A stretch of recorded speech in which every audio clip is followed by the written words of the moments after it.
Bonjour à toutes et à tous, bienvenue dans Parigo.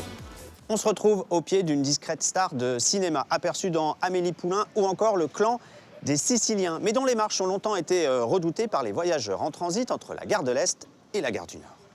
Les deux gares ont beau être reliées par le métro, allez savoir pourquoi chaque jour des milliers de voyageurs préfèrent marcher pour passer d'une gare à l'autre. Et clairement, cet escalator, inauguré en 2023, leur a changé la vie.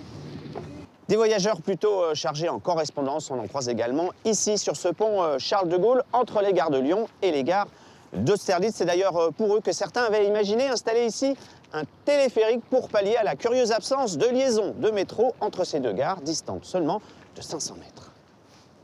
Longtemps ignorées, ces liaisons piétonnes intergares sont aujourd'hui au cœur de nombreux projets d'aménagement. Plusieurs chantiers d'envergure viennent d'être lancés à la fois en surface mais aussi en sous-sol, comme ici, gare de Lyon, située à 2 pas à la fois de Bercy et d'Austerlitz. Alors concrètement, que faut-il attendre de tous ces projets? Eh bien, c'est ce que je vous propose de voir avec moi aujourd'hui.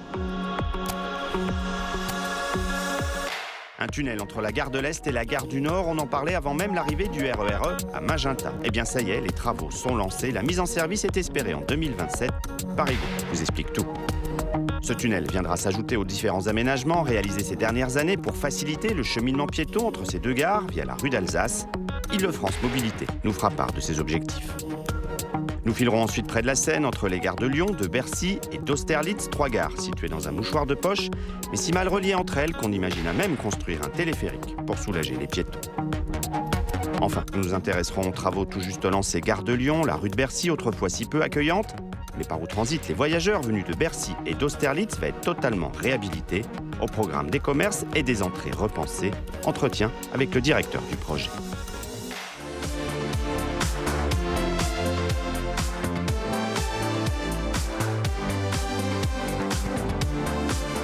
On se retrouve dans le tunnel de la station Château-Landon qui permet d'accéder depuis 1931 au quai de la gare de l'Est situé juste au-dessus et bientôt aussi à ceux de la gare du Nord via Magenta. Il ne reste plus que 60 mètres à creuser derrière cette palissade, de quoi clairement faciliter les correspondances piétonnes entre les deux gares. On voit ça avec Mathieu Caillot et Denis Tanchereau. Gare du Nord, avec ses 800 000 voyageurs par jour, elle est en termes de trafic la plus grosse d'Europe. Nous allons nous chronométrer jusqu'à Gare de l'Est, à seulement 500 mètres, elle aussi l'une des plus fréquentées. Un trajet en surface, entre voitures et vélos, est déjà raccourci depuis la piétonisation de la rue d'Alsace et l'installation de ces escalators. D'un quai à l'autre, nous mettons 7 minutes environ. Et pour gagner encore plus de temps, la prochaine étape sera bientôt une liaison souterraine entre les deux gares. Donc là, vous avez la gare de l'Est qui est par ici, là, vous avez la gare du Nord qui est par là-bas, vous avez la gare Magenta entre les deux, et nous, on va réaliser le PASO, enfin l'interconnexion gare de l'Est et gare du Nord qui se situe par là. De là, là, la petite traversée qui fera à peu près 50 mètres. Un passage trop court et trop peu profond pour l'emploi d'un tunnelier. Tout se creuse donc à la machine et à la main dans un travail d'orfèvre. Tous les matins, on arrive, on casse avec cette marteau-piqueur qu'on va mettre sur la pelle. Et ensuite, derrière, on va venir avec la pelle faire notre creusement et poser notre cintre pour consolider tout ça.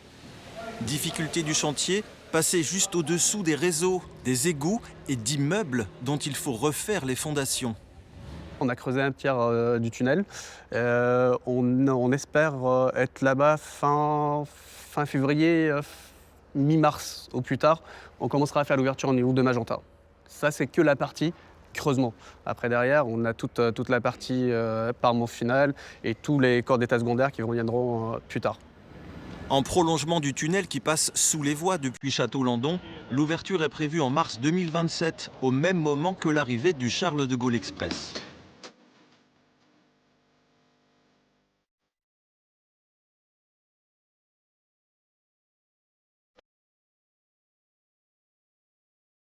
Bonjour Arnaud Crollet. Bonjour Bertrand Lambert. Vous êtes le directeur des infrastructures chez Île-de-France Mobilité. On se retrouve là, gare de l'Est, à quelques mètres du chantier de ce tunnel qui vient donc de démarrer pour relier la gare de l'Est à la gare du Nord. Mais on en parle depuis 2016 de ce tunnel. Pourquoi finalement c'est si long?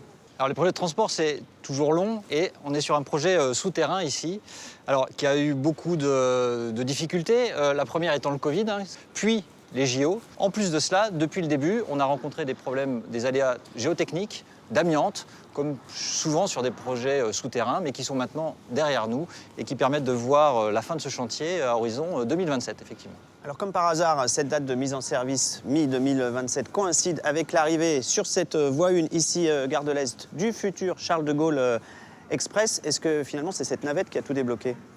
CDG Express, c'est un projet structurant pour le secteur, pour la gare de l'Est, effectivement. Ça va rajouter des flux supplémentaires, dont on évalue qu'à un tiers, ces usagers vont utiliser ce tunnel. Donc effectivement, ça a été le petit plus qui est venu aussi, y compris financièrement, accélérer, en tout cas débloquer ce projet, mais qui est en réalité un vrai projet de transport du quotidien, puisqu'il sert à la majorité des usagers qui vont passer de la gare du Nord à la gare de l'Est pour faire vraiment interconnecter de manière lisible ces deux grandes gares. Alors ce tunnel, c'est la dernière étape finalement de ce plan lancé en 2016 pour mieux relier donc, la gare du Nord à la gare de l'Est. Il y a eu notamment cet escalator qu'on voit juste derrière nous. C'est quoi concrètement votre objectif ici ? L'objectif, c'est qu'on a deux gares qui sont deux grands pôles qui pourraient à elles seules constituer deux grands pôles. Mais avec une particularité, c'est qu'elles sont à 500 mètres l'une de l'autre, un dénivelé important, puisque on est ici rue d'Alsace en bas, rue d'Alsace en haut, vous avez la gare du Nord, avec à peu près 10 000 personnes qui le font à pied tous les jours, et peu lisible, peu confortable, pas accessible. Et donc l'objectif, c'est d'en faire vraiment un hub de correspondance. Pourquoi finalement on n'incite pas les gens tout simplement à prendre le métro, qui là existe entre les deux gares ? Il faut descendre dans le métro, remonter. Le métro n'est pas forcément accessible non plus. Et donc, si vous arrivez sur ces quais, c'est plus simple d'aller directement gare de Magenta en 5 minutes que de descendre dans le métro, de prendre le métro et de remonter gare du Nord. Donc, pour une partie des usagers, ce transfert via la voie publique et via ces nouveaux escalators, par exemple, est plus confortable et plus agréable quand il fait beau.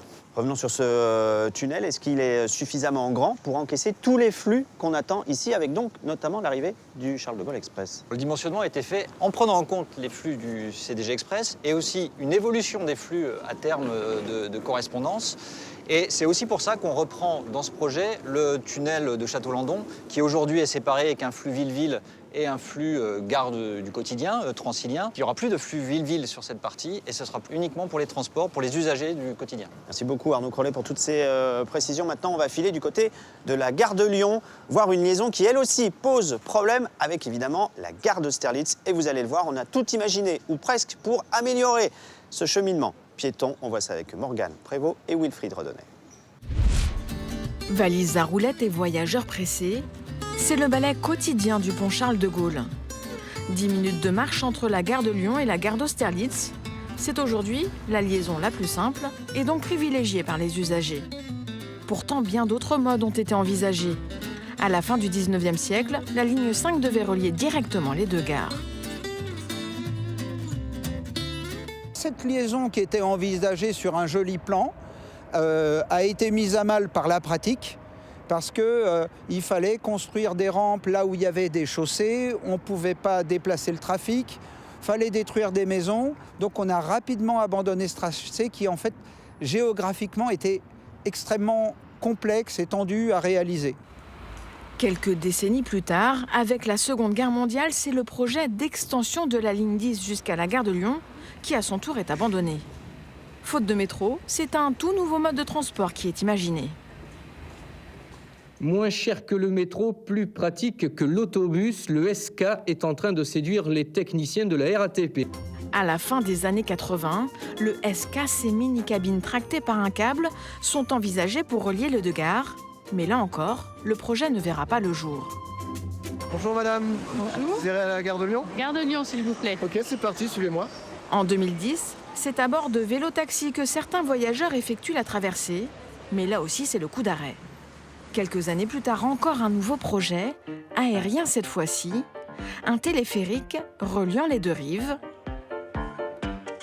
abandonné lui aussi.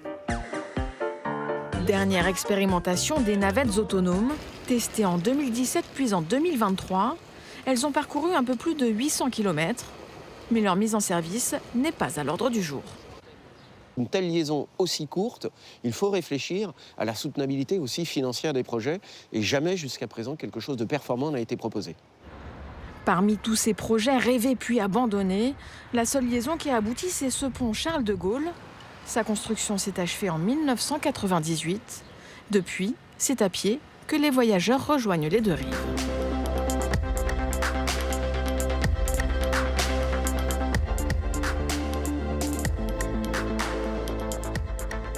On se retrouve gare de Lyon en travaux pour 4 ans, d'abord pour rénover la façade, ce qui n'avait pas été fait depuis 1981, mais également rue de Bercy pour réaménager les deux entrées côté Seine qui vont être complètement repensées. Bonjour Amaury Lombard. Bonjour Bertrand. Vous êtes directeur de projet à SNCF Gare et Connexion. On se retrouve là, rue de Bercy, juste à côté de ce chantier qui débute à peine. Alors concrètement, en quoi ces futurs aménagements vont-ils permettre aux piétons qui viennent soit de Bercy, soit d'Austerlitz, deux gares finalement à 500 mètres seulement de la gare de Lyon, de mieux s'y retrouver? L'un des enjeux du projet, c'est de refaire complètement cette partie de la gare de Lyon, de la rendre beaucoup plus accueillante, beaucoup plus chaleureuse. Et donc on va venir amener la façade de la gare jusqu'à la rue, de refaire tout cet espace là où on marche avec une nouvelle façade en bois, beaucoup plus chaleureuse, habiller aussi le plafond de bois et ça va permettre d'améliorer les connexions entre effectivement la gare de Lyon et la gare d'Austerlitz et la gare de Bercy. L'autre enjeu du projet, c'est de rendre les entrées de la gare beaucoup plus visibles, parce qu'aujourd'hui elles sont en retrait et elles ne sont pas visibles depuis la rue. Demain, on va marquer des vraies entrées de gare rue de Bercy. Alors concrètement, le trottoir où on se trouve va être élargi, la desserte bus va être repensée, les taxis déplacés, il va y avoir des nouveaux escalators pour aller directement au métro depuis cette rue de Bercy. Globalement, c'est tous les modes de transport qui sont concernés. Exactement. L'ambition du projet, c'était vraiment d'améliorer l'intermodalité de la gare de Lyon avec tous les autres modes de transport que vous avez cités. Et notamment, plus important, on a 75% des voyageurs qui arrivent aujourd'hui en gare par le métro et le RER. Aujourd'hui, on a des connexions qui sont saturées entre la partie métro, RER et la gare. Et on va doubler quasiment ces connexions avec la gare souterraine. Alors vous voulez améliorer l'intermodalité, effectivement ça sera le cas. Mais là derrière nous, quand cette façade va être avancée, il y aura certes un parking vélo de 650 places, mais aussi et surtout des commerces. Du coup, c'est quoi votre véritable objectif? Est-ce que c'est d'améliorer la mobilité de vos voyageurs ou d'augmenter vos revenus? Autant le volet intermodalité va être cofinancé par l'État, la région et Île-de-France Mobilité, autant tout le reste du projet, on a besoin de sources de financement pour faire ces travaux. Et nous, ce sont les commerces qui vont nous apporter ces sources de financement grâce à ces 3000 m² de commerce qu'on va construire. Les commerces, ils ont aussi plusieurs autres intérêts puisqu'ils vont nous permettre aussi de venir animer la rue. La rue de Bercy, aujourd'hui, c'est une rue assez triste en créant des offres de restauration, des offres pratiques pour tous les riverains. Alors ce projet, il est d'envergure, il va coûter quand même 64 millions d'euros, mais on en parle depuis 2018-2019. Tout ça aurait dû être inauguré en 2025, évidemment ça ne sera pas le cas. C'est quoi votre calendrier, vos objectifs maintenant, 2028-2029? Aujourd'hui, le calendrier, c'est une première phase. Ce qu'on voit aujourd'hui en travaux sera mise en service en début 2027. Ensuite, on va attaquer tout ce qui est au-dessus de notre tête, donc l'allée de Bercy. Là, ce sera pour début 2028. Qui sera végétalisée. Toute l'allée au-dessus sera réaménagée et végétalisée pour une promenade urbaine. Et enfin, on finira le reste du projet au niveau de la rue, qui sera terminé pour début 2029. En attendant, le réaménagement de la station de métro, ça sera a priori en 2030 côté RATP. Merci beaucoup Amaury Lombard pour toutes ces précisions. Voilà, c'est la fin de cette émission. J'espère que vous en savez un petit peu plus sur ces projets d'aménagement censés nous faciliter les correspondances à pied entre les grandes gares parisiennes. Nous, on se retrouve la semaine prochaine, même jour, même heure. Passez un très, très bon week-end. Salut!